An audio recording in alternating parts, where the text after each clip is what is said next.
Well, U.S. markets have been happy this week with the smooth transition of power, but there is a lot of economic uncertainty for the Biden administration to address.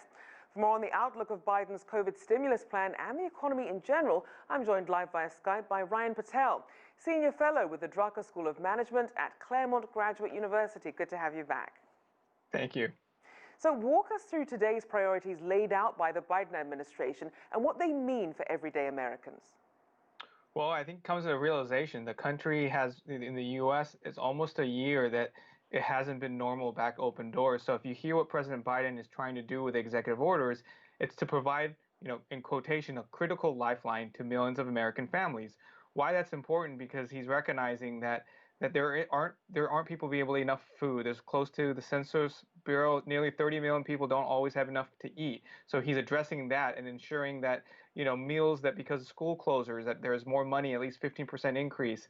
He's trying to identify also ensuring that people don't get kicked out of homes and really putting notice to the government, to all his government departments that the purpose is to create a lifeline that really needs to help people, small businesses in general. And I think that is a really an important wave that he did within the first 48 hours to set the tone, because that'll be important because the future, there's still going to be some rough bumps.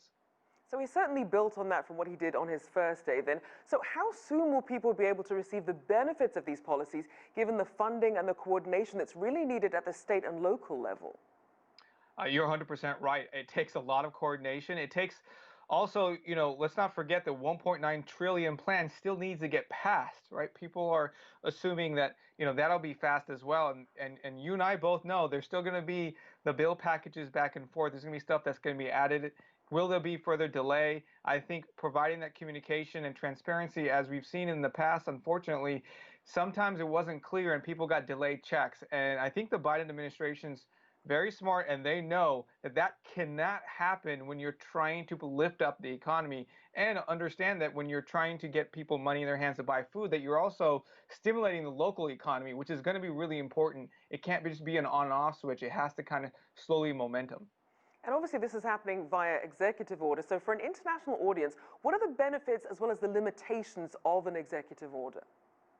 Well, clearly, an executive order is type of a written instruction that presidents typically work to the will their executive branch of government. It's kind of a way to go around of having to get congressional approval, and really it's a direct action to government officials and agencies as, hey, this is going to happen. You need to start working on it. Now, the limitation is when you're talking about the trillion-dollar plans, that needs to get approved. So there is a limitation of what you can do holistically to make a huge impact, but the executive order really gets the speed into things so it doesn't have to wait and be able to kind of start the process rolling. As you mentioned, speed is of the essence, and it cannot be caught, especially when you're talking about getting it to the people individually between state and local government officials.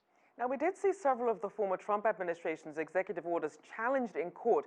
Do you expect any of President Biden's executive orders to also face legal hurdles? I don't know. I mean, you'd think right now the rhetoric that I'm hearing, it's not. Some of these orders are actually, it was telegraphed that this was going to happen, that people need this. I think it will really depend kind of on the $1.9 trillion bill, what's in it, what's not. And as you know, politics, people try to put things in that doesn't work or doesn't happen. So I think it'd be very interesting to see how it holistically fits in the Biden administration plan and that trillion-dollar plan. So, I mean, as thus far, it's smooth sailing as to letting people know this is what's going to happen. If someone's going to push back, there better be another option so people are aware of what they're going to get. So then how do you think a divided Congress might build upon what Biden has already done? And is there even an appetite for that, given the contentious relationship from the previous administration? You and me, our best guest, I guess, because it's clear that when we saw the last stimulus deadline and it was missed by a day, and it got delayed for like a week at least for people getting their money, people were not happy, and people understood that.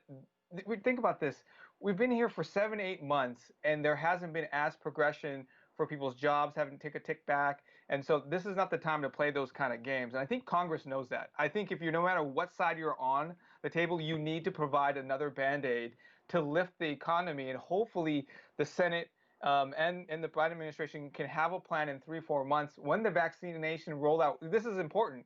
The vaccination rollout is as important in propping the economy because they go hand in hand. So everybody transition has to really be smooth. So have there been any areas of the economy that haven't been addressed yet that you're going to be keeping an eye on?